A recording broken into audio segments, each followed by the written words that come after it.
The Silent Massacre, quantifying 3 decades of covert targeting, documenting the evidence, and demanding accountability.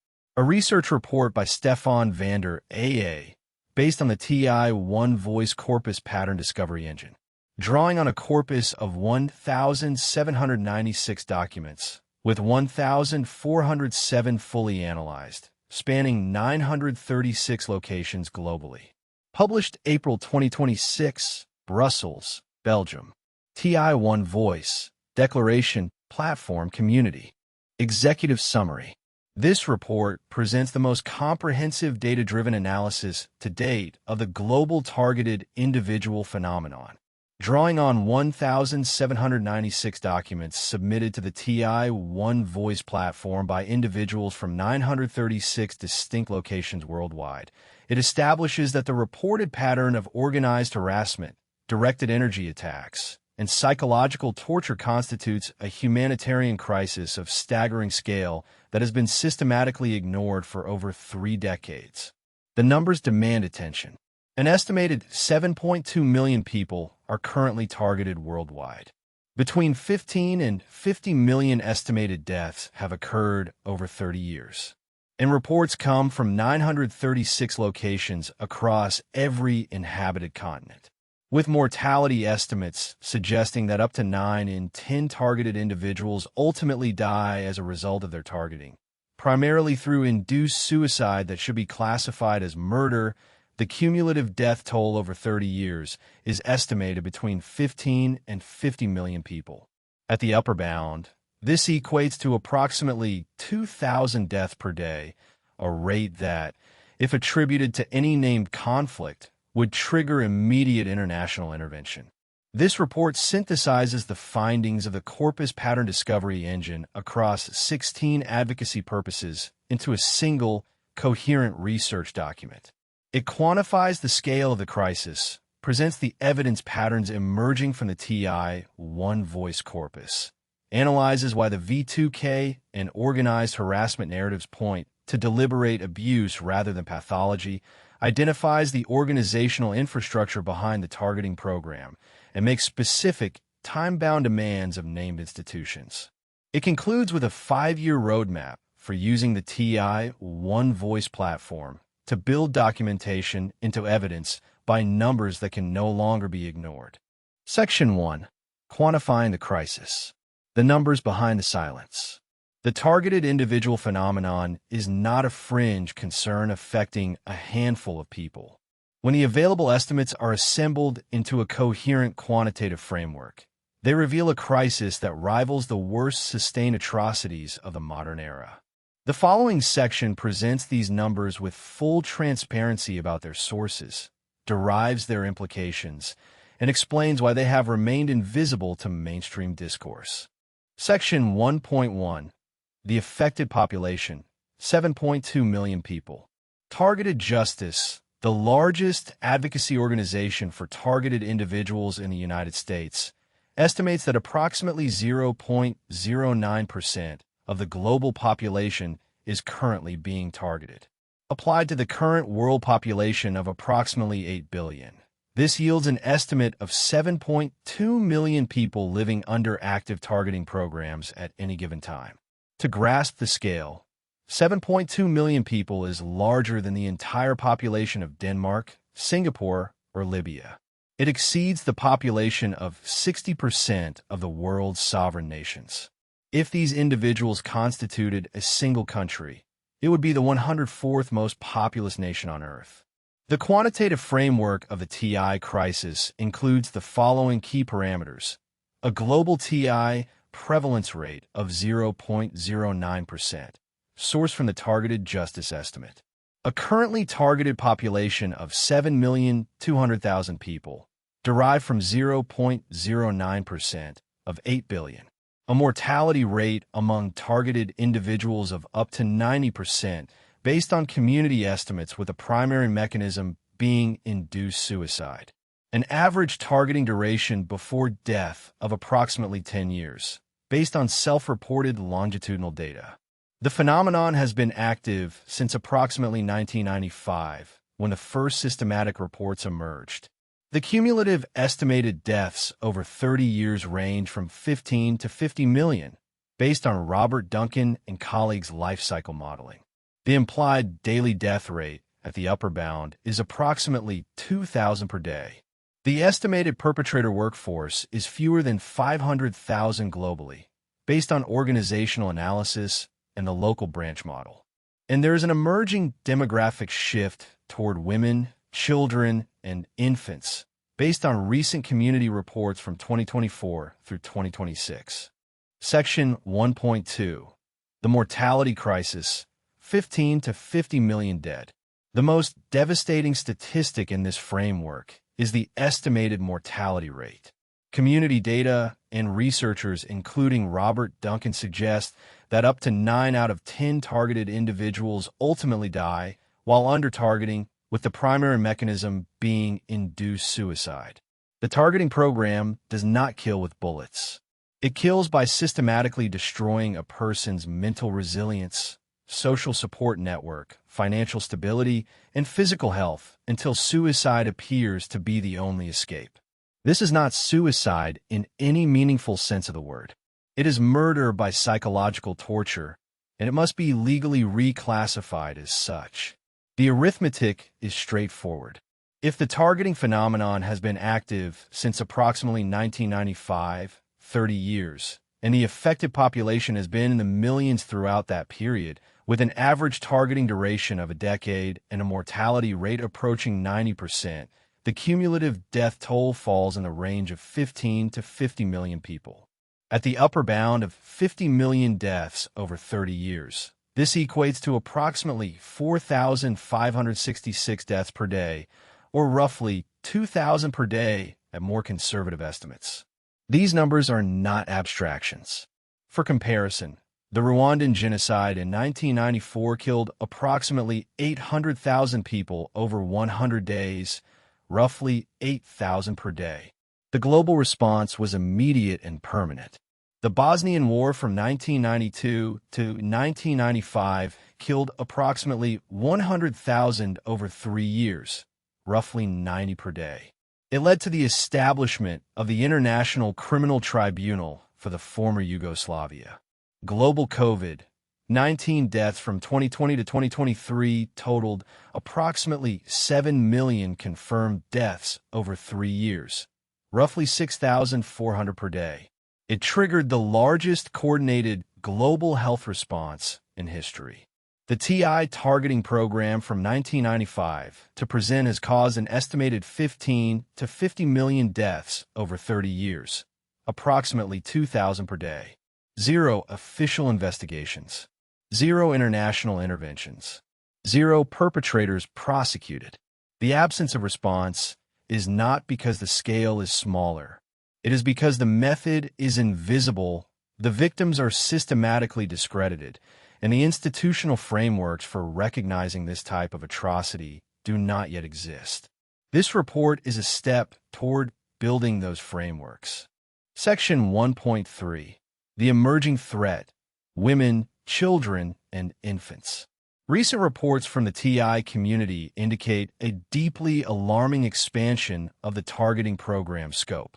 Where early reports predominantly described adult males in middle age, new testimony documents the targeting of women, children, and even infants. This demographic shift suggests either that the program's operators have expanded their criteria, that the technology has become more widely available to local operatives, or that targeting is now being used as a generalized tool of social control, rather than being restricted to specific individuals.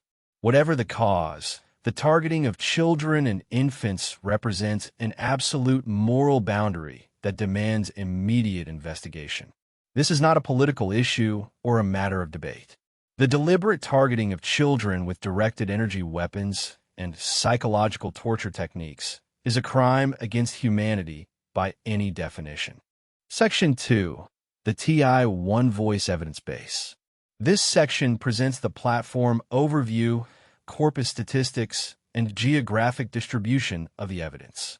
TI One Voice, accessible at one.ydsk.org, is an international human rights documentation platform that also collaborates with and is supported by ICADR-ESBL, a registered nonprofit in Brussels, Belgium. It functions as a secure, structured digital archive where targeted individuals from around the world can permanently record their experiences through standardized questionnaires, guided interviews, and evidence uploads. The platform transforms isolated, often dismissed personal accounts into aggregated statistical data that reveals patterns impossible to ignore. Section 2.1. Corpus Overview. As of March 31st, 2026, the platform has collected 1,796 documents from contributors across the globe. Of these, 1,407 have been fully analyzed through the Corpus Pattern Discovery Engine, or CPD, a six-stage automated pipeline that extracts structured information from each document, discovers cross-corpus patterns, evaluates those patterns against 20 defined advocacy purposes, and generates audience-specific reports. The analyzed documents span 936 unique geographic locations, from major urban centers like Brussels, London, Berlin, Sydney, and Philadelphia, to towns in Kazakhstan, Nigeria, Brazil, and New Zealand. The corpus statistics tell a powerful story. 1,796 total documents collected. 1,407 documents fully analyzed. 936 unique geographic locations represented. 16 out of 20 advocacy purposes activated by the evidence. Of these, 8 purposes are rated as having strong evidence, 4 as moderate evidence, and 4 as emerging evidence. The reporting rates across the corpus are striking. 85% of the sample report electronic device interference. 81% report organized harassment. 74% report V2K, or auditory phenomena. 62% report directed energy effects. And the life impact is catastrophic. 82% report severe or catastrophic employment impact, and 79% report severe or catastrophic family impact. Section 2.2. Geographic Distribution. Ruling out localized explanations. The geographic distribution of reports is the single most powerful argument against dismissal. Reports originate from every inhabited continent, spanning liberal democracies, authoritarian states, and developing nations alike. Specific locations named in the data include addresses in Brussels, with precise postal codes across boroughs including Etterbeek, Forest, and Vorst, as well as Cologne, Utrecht, Porto Alegre, Karagandhi, Shagamu, Johor Bahru, Auckland, Toronto, Albuquerque, and hundreds more. The phenomenon cannot be explained by any single cultural narrative, local conflict, or healthcare system artifact. It is transnational, and any effective response must be international.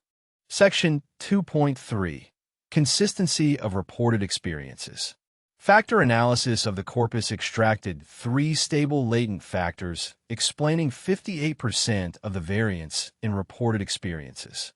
The first factor, loading on burning sensations, head pressure, body manipulation, and forced sleep deprivation, corresponds to a somatic and neurological cluster. The second factor, loading on gang stalking, street theater, vehicle harassment, and break-ins, corresponds to organized harassment. The third factor, loading on computer hacking, phone tampering, and electronic interference, corresponds to cyber intrusion. These factors are internally coherent and reproduce across geographic subsamples, temporal splits, and data quality tiers. It is statistically implausible for 1,407 unrelated individuals across 936 locations to independently construct an identical, complex, multifactorial suite of experiences involving specific technologies and coordinated social behaviors. The consistency demands explanation. Section 3. Why this is abuse, not pathology. The V2K evidence. The reflexive institutional response to TI reports has been to categorize them as symptoms of psychotic disorders, particularly paranoid schizophrenia. This section presents a systematic argument, grounded in the TI-1 voice data, for why this explanation is insufficient and why the evidence instead points to deliberate psychological manipulation, torture, conditioning, and behavioral modification. In other words, brainwashing. Section 3.1. The variety problem. V2K content is too diverse for a single pathology. Psychotic auditory hallucinations associated with schizophrenia tend to follow recognizable patterns. They're typically persecutory or grandiose. They tend to be repetitive in theme, and they reflect the individual's own cognitive preoccupations. The V2K experiences reported in the TI-1 voice corpus are qualitatively different. They exhibit a range of psychological manipulation techniques that are too varied, too strategically coherent, and too specifically tailored to the individual's personal circumstances to fit a single psychiatric diagnosis. Reports describe V2K content that includes threats calibrated to the individual's specific fears, real-time commentary on private actions demonstrating active surveillance, attempts at behavioral conditioning through reward-punishment cycles, deliberate sleep deprivation commands, social isolation instructions designed to cut the target off from support, contradictory messaging designed to induce cognitive dissonance and confusion, mock interrogation scripts, sexual humiliation and degradation, impersonation of authority figures, and explicit instructions to commit suicide. This is not the profile of a psychiatric symptom. It is the profile of a structured psychological operation. Sections 3.2 through 3.4. The creativity problem, the geographic convergence problem, and the correct framework.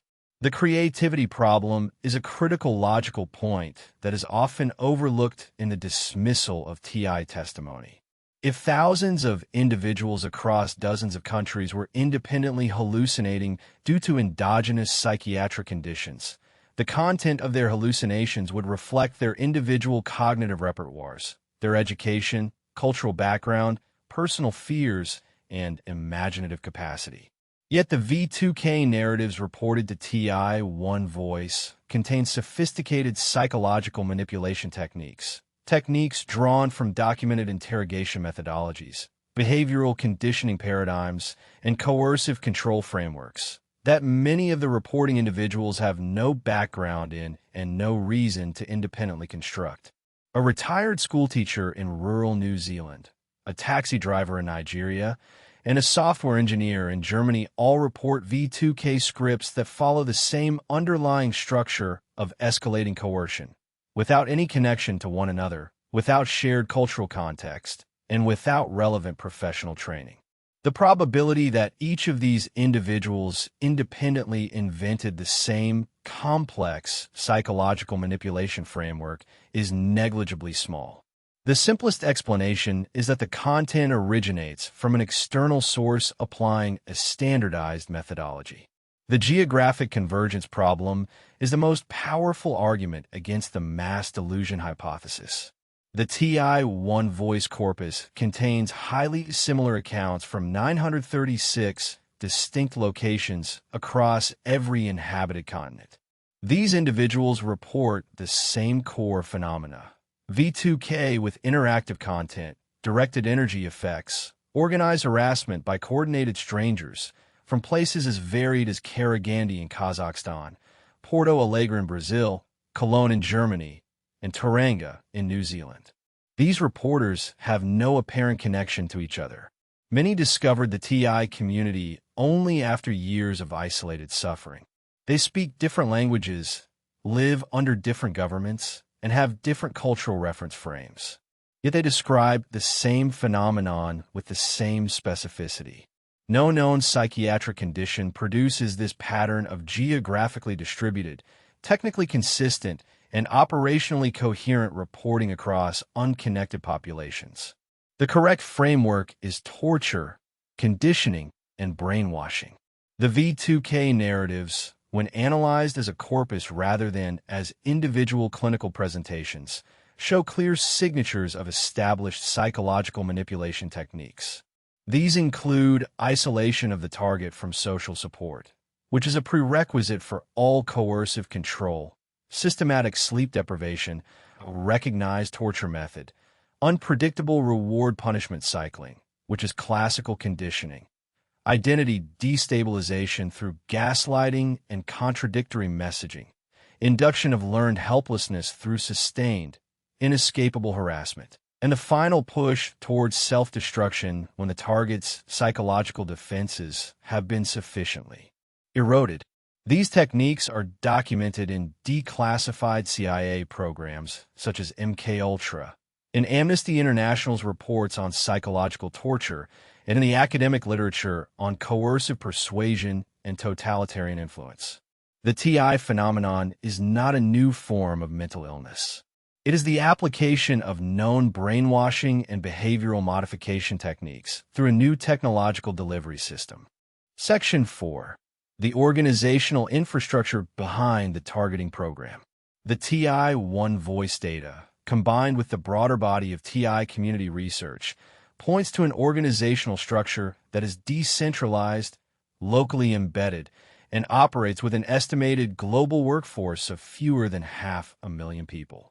Understanding this infrastructure is essential to understanding how a program of this scale can operate without detection. Section 4.1. The Local Branch Model. Reports consistently describe harassment that is locally executed but centrally coordinated. The so-called gang stalking phenomenon involves strangers in the target's immediate neighborhood and daily environment performing coordinated actions, synchronized gestures, scripted verbal provocations, orchestrated noise campaigns, and surveillance relays. This operational pattern is consistent with a cellular organization that maintains local branches in major population centers, recruiting or co-opting local participants who may or may not understand the full scope of the program they serve. The model involves 3 tiers. First, dedicated full-time operatives managing V2K systems and surveillance.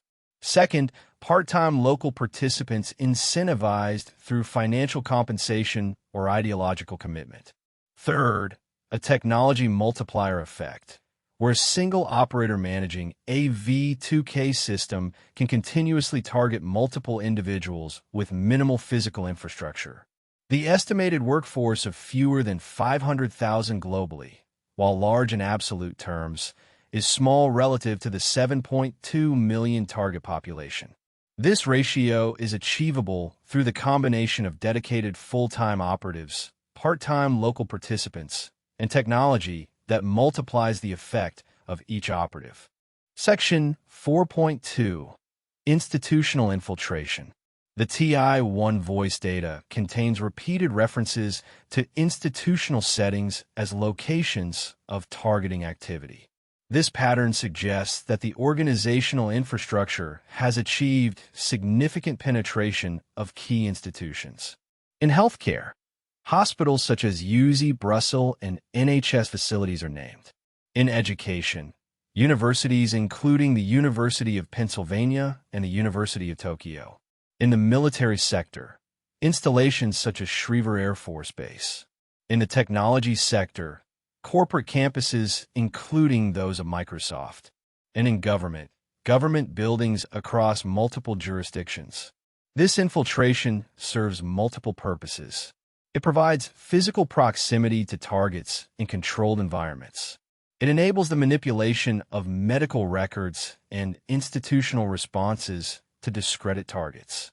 It provides access to technology infrastructure, and it creates institutional defenders who will resist investigation because acknowledging the infiltration would expose their own compromised position. Section 5. The Architecture of Institutional Failure. The reason a crisis of this magnitude has remained invisible is not because the evidence is absent, but because the institutional frameworks for recognizing it do not exist. This section maps the specific points of failure across healthcare, law enforcement, and legal systems. Institutional failure across 3 pillars. The medical system failure. Over 90% of TIs in the analyzed corpus sought medical help. Of those who consulted mental health professionals, approximately 80% received a primary diagnosis of a psychotic or delusional disorder.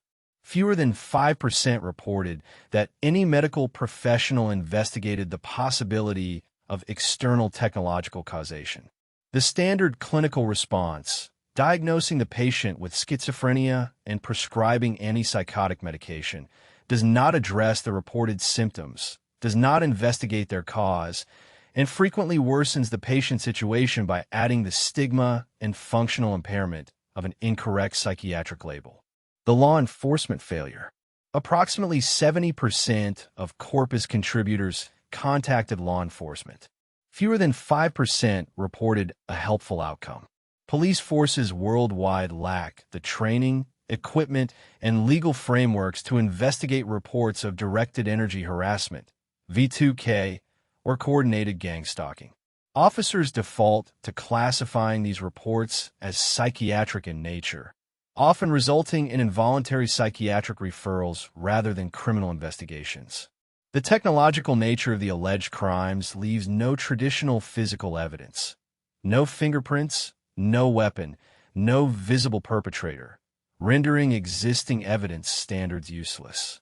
The legal framework failure. Anti-stalking and harassment laws in virtually every jurisdiction were designed for a pre-digital era. They require proof of a course of conduct by an identifiable perpetrator, using demonstrable acts that produce traditional evidence. The TI targeting program is specifically designed to exploit these limitations. The perpetrators are anonymous, the acts are deniable, the technology is invisible, and the evidence is subjective. A TI who reports V2K to police is asking the legal system to prosecute a crime for which no evidentiary framework exists. The law's inability to see the crime is interpreted as proof that no crime occurred. Zero evidentiary frameworks currently exist for prosecuting these crimes. Section 6. What is needed, from whom, by when, and what it will achieve. This section translates the evidence into specific, time-bound demands directed at named institutions. Each demand identifies the responsible party, the specific action required, the deadline, and the expected outcome. These demands do not ask anyone to accept any claim on faith. They ask institutions to investigate, to hold hearings, to conduct studies, and to follow leads. Section 6.1. Demands to the United Nations System by December 2026. Demand number 1. The UN Special Rapporteur on Torture. Action required. Issue a formal public clarification that the prohibition of torture under the Convention Against Torture applies irrespective of the technology used, explicitly including directed energy, neurotechnological, and electromagnetic means of inflicting pain and suffering. Deadline. December 2026, in conjunction with the next report to the UN General Assembly. Expected result. This establishes the legal precedent that technology-facilitated torture is covered by existing international law, removing the excuse that the means are unrecognized. Demand number 2. The UN Special Rapporteur on the Right to Privacy. Action required. Launch a thematic investigation into organized electronic surveillance and V2K as violations of cognitive liberty and mental privacy, drawing on the TI One Voice corpus as primary evidence. Deadline. Investigation launched by the third quarter of 2026, with preliminary findings by the second quarter of 2027. Expected result. This places the TI phenomenon on the formal UN human rights agenda for the first time, triggering mandatory state reporting obligations. Demand number 3. The Office of the High Commissioner for Human Rights and the Universal Periodic Review. Action required. Include specific questions in the UPR process asking states what measures they have in place to investigate technology-facilitated torture and organized electronic harassment. Deadline. Incorporated into the next UPR cycle for EU member states, 2027 to 2028. Expected result. This forces governments to publicly state their position on the TI phenomenon, creating accountability even where investigation is resisted. Section 6.2 demands to the European Union by the second quarter of 2027. Demand number 4. The European Parliament Live Committee. Action required. Hold a formal public hearing on the TI phenomenon, taking testimony from affected individuals, academic researchers, technology experts, and human rights organizations. Commission the SDOA panel, the Science and Technology Options Assessment Body, to produce an independent technical assessment of the feasibility of the reported technologies. Deadline. Hearing convened by the fourth quarter of 2026. SDOA assessment completed by the second quarter of 2027. Expected result. This breaks the political taboo around the TI phenomenon in the EU's highest legislative body. The SDOA assessment provides an authoritative, technology-grounded analysis that subsequent policy must address. Demand number 5. The EU Agency for Fundamental Rights, known as the FRA. Action required. Conduct a dedicated thematic study titled Emerging Technologies and Fundamental Rights. Documented patterns of organized harassment within the EU. Use the TI One Voice corpus as a primary data source. Deadline. Study commissioned by the first quarter of 2027, published by the fourth quarter of 2027. Expected result. This produces the first EU-level, evidence-based analysis of the phenomenon, creating an authoritative reference document for all subsequent legislative, judicial, and policy actions. Demand number 6. The European Data Protection Supervisor, or EPS. Action required. Issue guidance on the application of the GDPR to the alleged weaponization of personal data for organized harassment, and investigate whether the surveillance described in TI reports constitutes systemic GDPR violations. Deadline. Guidance issued by the second quarter of 2027. Expected result. This activates the GDPR enforcement apparatus for TI cases, providing a concrete legal pathway for individual complaints. Sections 6.3 through 6.5 demands to national governments, academic institutions, and civil society. Demand number 7. Belgium, as the host nation of ICATRI-SBL. Action required. The Belgian Federal Parliament Justice Committee should convene hearings on the TI phenomenon. The Belgian Federal Ombudsman should open a formal inquiry into how TI complaints have been processed by federal authorities. A pilot investigation unit should be established within the federal police, equipped with RF detection and forensic analysis capability. Deadline. Hearings by the fourth quarter of 2026. Pilot unit operational by the second quarter of 2027. Expected result. Belgium becomes the global pioneer in institutional response to the TI phenomenon, leveraging its position as the host of EU institutions and the seat of ICATRI-SBL. Demand number 8. All governments worldwide. Action required. Establish interagency task forces combining justice, interior, health, science, and technology ministries to review aggregated TI data. Commission independent scientific research into the technical feasibility of reported technologies. Create protected reporting channels within law enforcement for technology-facilitated harassment complaints. Modernize anti-stalking legislation to include technology-neutral definitions of harassment. Deadline. Task forces established by end of 2027. Legislative reforms introduced by 2028. Expected result. Institutional capacity to investigate and respond to TI cases replaces the current vacuum of institutional helplessness. Demand number 9. Academic institutions. Action required. Universities with epidemiology, neuroscience, and surveillance studies programs should design and conduct case control studies comparing targeted individuals with matched controls on physiological markers, including EEG, thermal imaging, heart rate variability, environmental RF measurements, and detailed neuropsychiatric assessment. Target institutions include the University of Sussex, the University of Amsterdam, KU Leuven, and the University of Bath. Deadline. Study designs registered by the fourth quarter of 2027. First results by the fourth quarter of 2028. Expected result. This produces the first independent, peer-reviewed empirical data on TI experiences, establishing or refuting physiological correlates and creating a scientific foundation for policy. Demand number 10.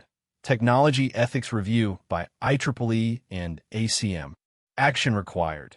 The IEEE Ethics Committee and ACM Technology Policy Council should convene cross-disciplinary task forces to evaluate the dual-use risks of neurotechnology, directed energy systems, and surveillance platforms in light of the TI evidence base.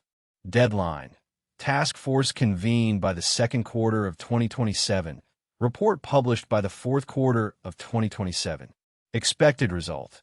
This updates professional ethical codes to explicitly address the weaponization of dual-use technologies against civilians. Demand number 11.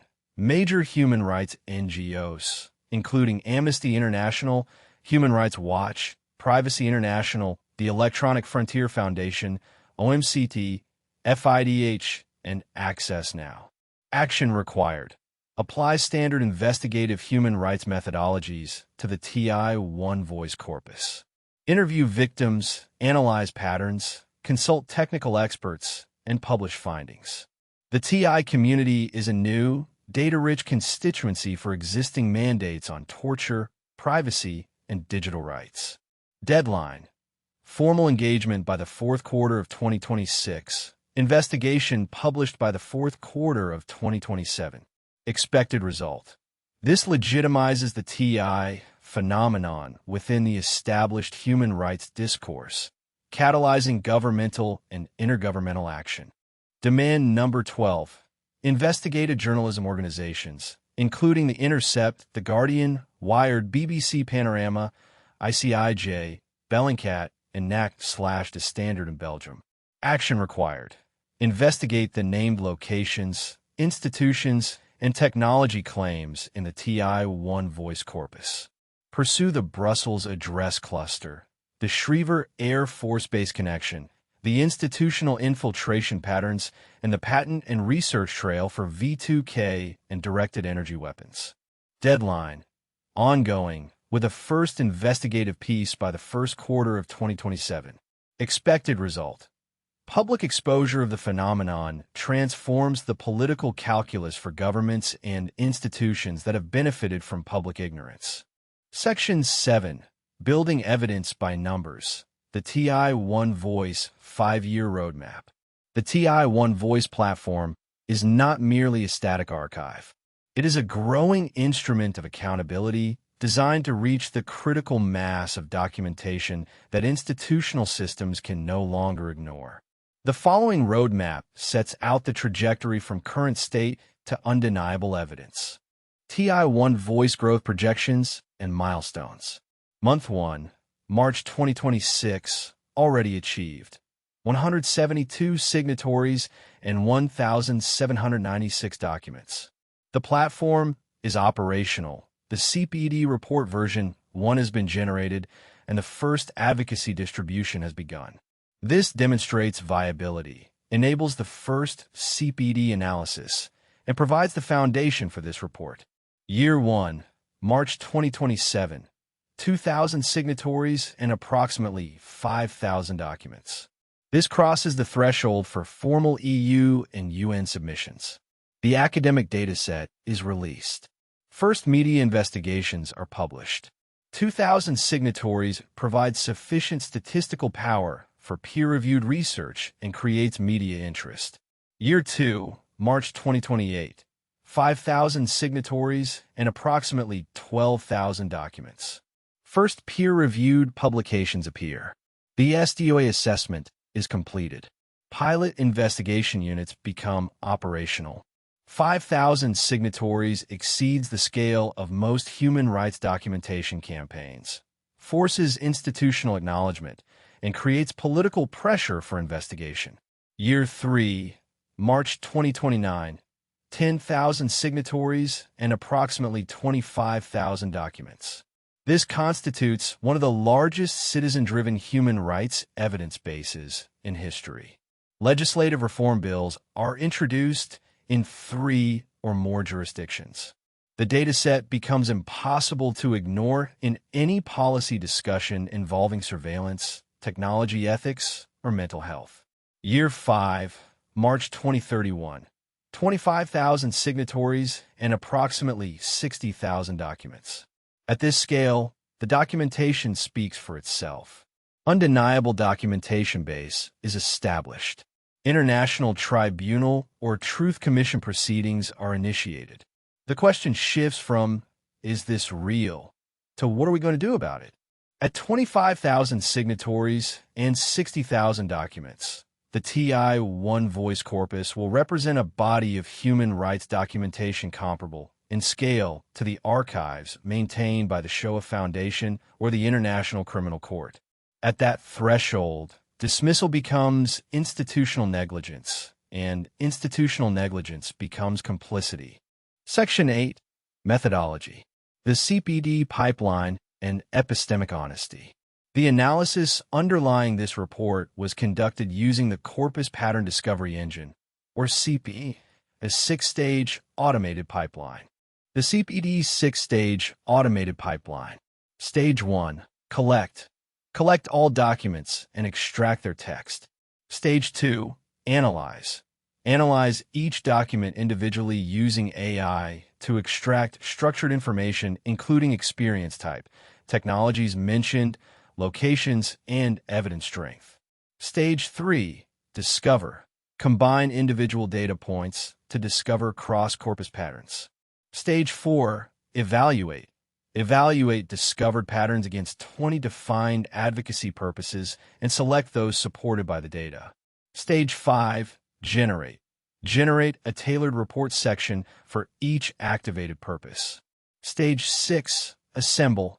Assemble all sections into a unified document. For this research report, the 16 activated purpose sections were further synthesized, enriched with external quantitative estimates from the TI community and researcher community, and restructured into the coherent analytical framework presented here. Regarding limitations and epistemic honesty, this report is transparent about the limitations of its evidence base. The TI One Voice corpus is a self-selected sample of individuals who found and chose to use the platform. It may not be representative of all TIs. The platform documents subjective experience. It cannot independently verify the external reality of the events described.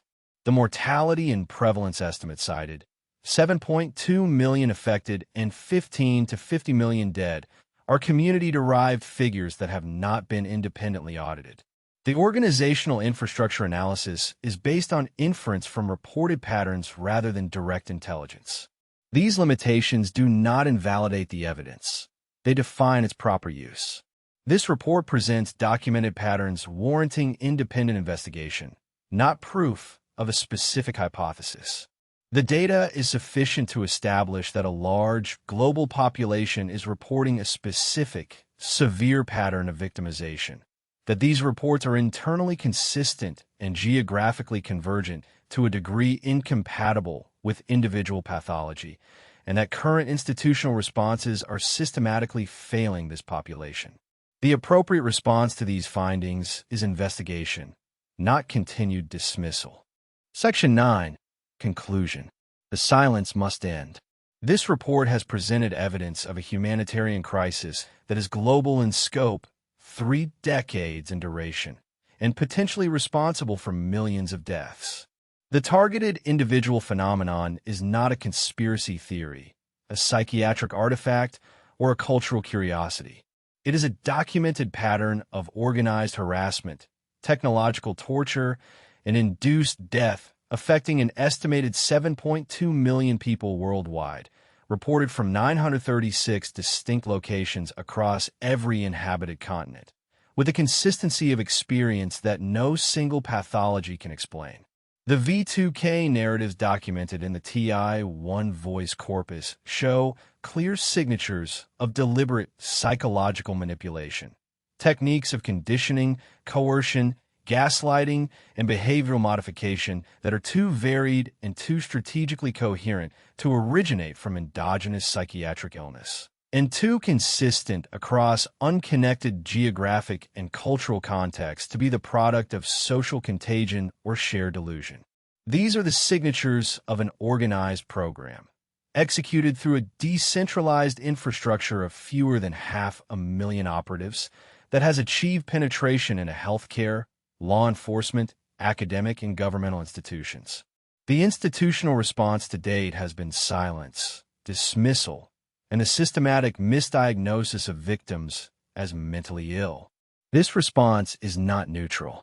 When 2,000 people may be dying every day and the systems designed to protect them are instead discrediting and abandoning them, institutional inaction becomes institutional complicity. One Voice exists to end this complicity. In 1 month, it has gathered 172 signatories. In 1 year, it projects 2,000. In 5 years, 25,000. Each signature is a documented life. Each document is a data point that strengthens the collective evidence. Each threshold crossed narrows the space for plausible deniability. The demands in this report are specific, directed at named institutions, and time-bound. They do not ask anyone to accept any claim on faith. They ask the United Nations to investigate. They ask the European Parliament to hold hearings. They ask scientists to conduct studies. They ask journalists to follow leads. They ask human rights organizations to do what they were created to do: protect the vulnerable from systematic abuse.